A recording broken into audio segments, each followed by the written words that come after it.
اس روایت کے امام ترمذی بھی فضائل جہاد کے درجے میں پائے گئے، بیان فرماتے ہیں کہ حضرت سیدنا ابو امامہ رضی اللہ عنہ سے روایت ہے کہ نبی کریم صلی اللہ علیہ وسلم نے ارشاد فرمایا کہ اللہ تبارک و تعالیٰ کو دو قطرے اور دو نشان جو ہیں وہ ہر شے سے زیادہ محبوب اور پیارے ہیں۔ کیا ارشاد فرمایا؟ اللہ تبارک و تعالیٰ کو دو قطرے اور دو نشان ہر شے سے زیادہ محبوب اور پیارے ہیں۔ وہ دو قطرے ہیں کون سے؟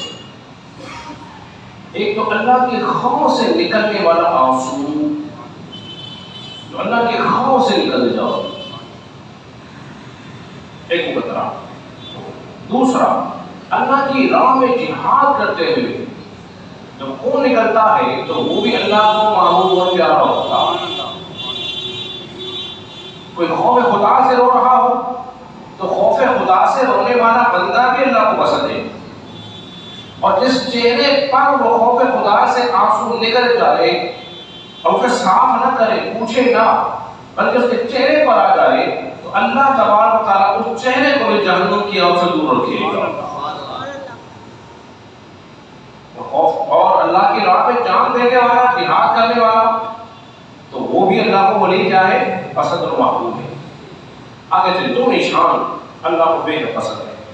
اللہ کے راستے میں جو نشان آ جائے، اب اللہ کے راستے کون سے ہیں؟ ہر نیکی اور بھلائی کا جو راستہ ہے وہ راہ خدا ہے۔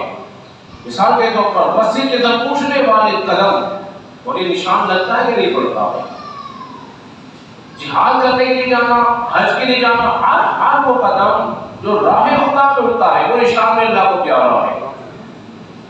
اور پھر کوئی عبادت و فرائض کے ذریعے جو نشان پڑ جائے، ایسا انجام دے، وہ نشان میں اللہ کو چاہے وہ بھی پیارا ہے۔